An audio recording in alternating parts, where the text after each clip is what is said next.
नमस्कार दोस्तों, जय श्री श्याम। काफी ऐसे निवेशक है जिनने टाटा स्मॉल कैप फंड में निवेश कर रखा है, लेकिन यहाँ पे गिरावट कंटिन्यू हमको नजर आ रही है। तो उनकी क्वेरी है कि सर यहाँ से हमको इस फंड को होल्ड करना चाहिए या इसको एक्सिट कर देना चाहिए। कंप्लीट इसका फंडामेंटल आपको देखने को मिलेगा कि अगर गिरावट हो रही है तो उसका क्या रीजन है, फंड की कंडीशन किस तरीके की है, यहाँ से हम होल्ड कर सकते हैं या यहाँ से हमको एक्सिट करना पड़ेगा। इसलिए पूरा वीडियो वॉच करना, वीडियो डिटेल में होने वाला है। अब यहाँ पे हम बात करें टाटा स्मॉल कैप फंड की, तो यहाँ पे अगर हम बात करें 16 जुलाई की, तो यहाँ पे जो एनएवी प्राइस इसका था वो 47 रुपीस का था। लेकिन अभी करेंटली अगर हम बात करें तो इसका जो एनएवी प्राइस है वो 43 रुपीस का हो चुका है। अब यहाँ पे क्या है, जिसने भी मोटा पैसा इन्वेस्ट कर रखा होगा उसके पोर्टफोलियो में काफी गिरावट उसने देखा होगा, वो फेस कर रहा होगा। लेकिन करेंटली अगर हम देखें, जिस भी इन्वेस्टर ने अगर निवेश करा है 2025 के अंदर और 2025 के अंदर मिड में निवेश करा है, उनके पोर्टफोलियो में काफी ज्यादा गिरावट होगी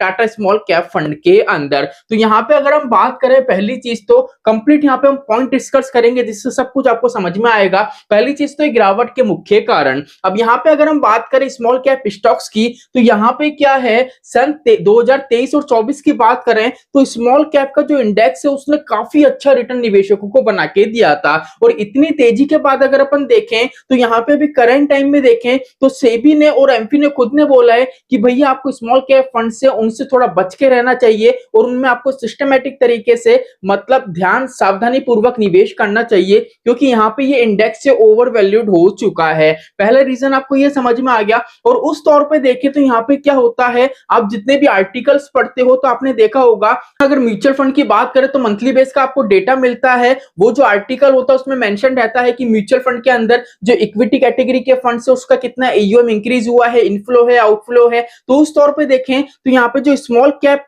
के जो एयूएम है उसमें क्या है, गिरावट हमको देखने को मिली है, क्योंकि स्मॉल कैप के काफी ऐसे इन्वेस्टर हैं अब वो क्या कर रहे हैं, थीमेटिक जो फंड है उसमें जाके स्विच कर रहे हैं। इसलिए यहाँ पे क्या स्मॉल कैप में अभी के टाइम में देखोगे तो थोड़ा दबाव आपको दिखेगा। एलईवी प्राइस में कहीं ना कहीं आपको थोड़ा दबाव यहाँ पे देखने को मिलेगा। अब यहाँ पे अगर हम बात करें टाटा स्मॉल कैप फंड की, तो यहाँ पे इक्विटी का जो वेटेज है वो देख लीजिए 86 का है। बाकी का यहाँ पे देखें तो कैश के रूप में 12 मतलब 13% के आसपास यहाँ पे क्या कर रखा है, फंड मैनेजर ने कैश के रूप में होल्ड कर रखा है। अब उसका क्या रीजन है, उसका सीधा सा रीजन यही है क्योंकि मार्केट में अभी देखें तो ऐसा कुछ भी बड़ा नेगेटिव नहीं है जिससे ये हो कि फंड मैनेजर ने ज्यादा से ज्यादा कैश होल्ड कर रखा है। लेकिन इसका रीजन यहाँ पे ये है, यहाँ पे क्या हुआ था, अभी हम सेकंड इसके पॉइंट्स पर चढ़ेंगे तो आपको इजीली क्लियर होगा। लेकिन यहाँ पे क्या है, काफी ऐसे निवेशक हैं जिनने क्या करा था, उनको उनके इन्वेस्टमेंट को टाइम हो गया, 3 साल 5 साल 7 साल हो गए, तो उनने अभी ये देखा भैया मार्केट में जिस तरीके की नीचे चल रही है उस तौर पे क्या है, उनने कहीं ना कहीं ये सोचा कि भैया यहां से इसका परफॉर्मेंस डाउन हो सकता है और उनने कंटिन्यू वे में प्रॉफिट बुकिंग चालू कर दी है। अब ऐसे निवेशक जिनका इन्वेस्टमेंट थोड़ा पुराना हो चुका है,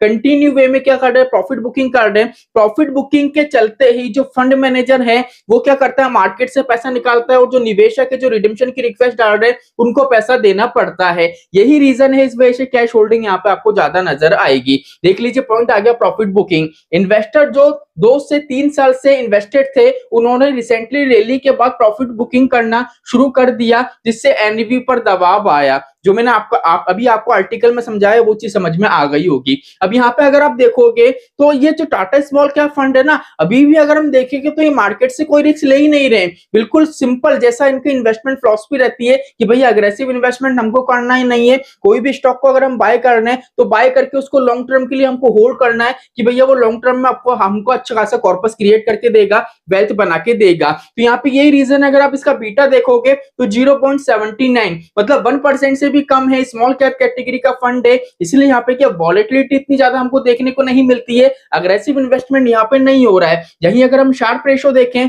शार्प रेशो ये बताता है कि भैया आपने जो निवेश करा है उसमें पर यूनिट फंड मैनेजर ने जो भी आपको मार्केट से रिटर्न बना के दिया है वो उस रिटर्न पे 1 यूनिट पे कितना रिस्क लिया जा रहा है। तो यहाँ पे देखें वो भी 1% से कम है। स्मॉल कैप कैटेगरी का फंड है जब भी, तो यहाँ पे मार्केट से रिस्क तो बिल्कुल मिनिमम सा लिया जा रहा है। उसके बाद भी देखें, अब यहाँ पे आपको जो अल्फा शो हो रहा है, अल्फा जो आपको यहाँ पे शो होता है ना वो ओवरऑल होता है जब ये फंड मार्केट में लॉन्च हुआ था तब से लेके करंट टाइम तक का। इसलिए अगर आप यहाँ पे देखोगे तो अल्फा आपको पॉजिटिव वे में नजर आएगा। लेकिन अभी रिसेंटली देखोगे तो रिसेंटली इसका परफॉर्मेंस कुछ सही नहीं है। उसका रीजन भी अभी हम आगे जानेंगे। और यही अगर हम बात करें पीई की, तो पीई तो नॉर्मल सी बात है, आपको पता ही है small cap mid cap category का जो इंडेक्स है वो ऑलरेडी ओवर वैल्यूड है, इसलिए पीई यहाँ पे आपको बढ़ा हुआ नजर आएगा। चलिए अब आगे की ओर चलते हैं, रिस्क ऑफ सेंटीमेंट। मार्केट में करेक्शन की आशा के चलते इन्वेस्टर सेफ सेक्टर या लार्ज कैप में जा रहे हैं। जैसे कि मैंने अभी आपको बताया, काफी निवेशकों को लग रहा है, जो म्यूचुअल फंड की डेली बेसिस पे आपने देखा होगा, मंथली बेस पे जो आर्टिकल आते हैं, न्यूज आती है, उसमें बताया जाता है कि मार्केट में कितना एयूएम बढ़ा, कितना इनफ्लो आया, कितना आउटफ्लो हुआ, तो उसमें बताया जाता है कि भैया लार्ज कैप में और जो थीमेटिक्स फंड है उसमें निवेशक काफी ज्यादा रुझाव रख रहे हैं और स्मॉल कैप और मिड कैप से निकल के वहां पे पैसा निवेश कर रहे हैं। इसका रीजन ये भी है, इस वजह से यहाँ पे हमको ज्यादा करेक्शन देखने को मिल रहा है। यहाँ पे फिर है देखो फंड स्पेसिफिक एक्सपोजर, ठीक है। टाटा स्मॉल कैप का एक्सपोजर कुछ ऐसे स्टॉक्स में ज्यादा है जो हाल में अंडर परफॉर्म कर रहे हैं, जैसे केमिकल्स, माइक्रो कैप या नीचे स्टॉक। अब यहाँ पे क्या है, देखो फंड मैनेजर है, एक तरीके का Tata small cap active fund है। अब एक्टिव फंड है तो यहाँ पे क्या है, टाइमली क्या करना चाहिए इनको, इनकी जो इन्वेस्टमेंट स्टाइल है उसको चेंज करना चाहिए। लेकिन अभी भी क्या, इतनी गिरावट के बाद भी जो फंड मैनेजर है इनने क्या बोला है कि भैया हमारी जो इन्वेस्टमेंट स्टाइल है वो वही रहेगी, अगर हम स्टेबिलिटी प्रोवाइड कर रहे हैं तो स्टेबल ही रखेंगे, हम पोर्टफोलियो को बाय करते हैं, बाय करके होल्ड करते हैं तो अभी भी हम वैसा करेंगे। अगर लेकिन यहाँ पे ये थोड़ा चेंजेस कर लेते हैं, अगर इनके पोर्टफोलियो में जो ऐसे स्टॉक्स हैं जो अंडर परफॉर्म हैं, जो एक्चुअल में परफॉर्म नहीं कर रहे हैं, अगर ये उनको चेंज करें तो यहाँ पे थोड़ी बहुत उम्मीद रहेगी कि ये फंड मार्केट में अच्छा खासा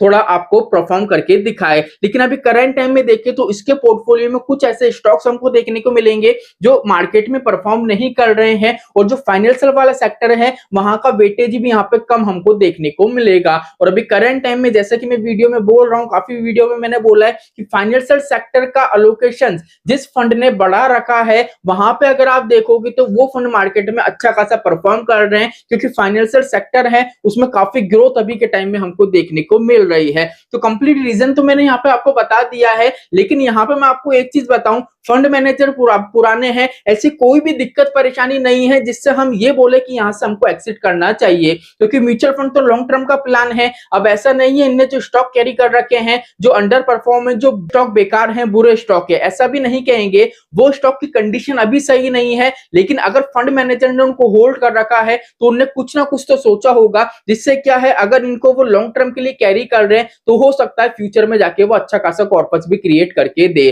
तो ये एएमसी भी अच्छी है टाटा की, और यहाँ पे बात करें फंड भी अच्छा है। अगर आप स्टेबिलिटी चाह रहे हो तो कोई दिक्कत नहीं है, म्यूचुअल फंड लॉन्ग टर्म का इन्वेस्टमेंट है, लेकिन शॉर्ट टर्म में यहाँ पे हमको गिरावट देखने को मिल सकती है, क्योंकि जो हमेशा फंड मैनेजर सोचते हैं मार्केट हमेशा वैसा परफॉर्म करेगा, ऐसा बिल्कुल नहीं होता है। कभी ना कभी क्या होता है, जैसे हम बात करें मोतीलाल ओसवाल मिड कैप की, वहां पे फंड मैनेजर ने जो एनालिसिस करा था करंट टाइम में वो कहीं ना कहीं मार्केट से बीट कर गए और वहां पे भी हमको गिरावट देखने को मिल रही है। अब हमारा जो सेकंड चैनल है वेल्थ गुरु विकास, ठीक है, उस पे Motilal Oswal mid cap fund है, इसकी डिटेल वीडियो आएगी कि यहाँ पे जो गिरावट देखने को मिल रही है उसका रीजन क्या हो सकता है। दिन में 1:15 पे वो वीडियो आ जाएगी। आपने सेकंड चैनल को सब्सक्राइब नहीं करा हो तो लिंक डिस्क्रिप्शन में है, जाके सब्सक्राइब कर लेना। कंटिन्यू वहां पे वीडियो आ रही है। तो यहाँ पे मैंने कंप्लीट बता दिया, एक्सिट करने जैसा कुछ नहीं है, यहाँ पे आप इन्वेस्टमेंट कंटिन्यू रख सकते हो। यहाँ पे बस ये फंड मैनेजर है वो इन्वेस्टमेंट स्टाइल अगर थोड़ी चेंज कर दे, थोड़ा सा अगर अग्रेसिव इन्वेस्टमेंट स्टार्ट कर दे, तो यहाँ पे कहीं ना कहीं वो क्या कर सकते हैं, स्टेबिलिटी प्रोवाइड कर सकते हैं, जिससे जितने भी निवेशक है जो पैसा निकाल रहे हैं,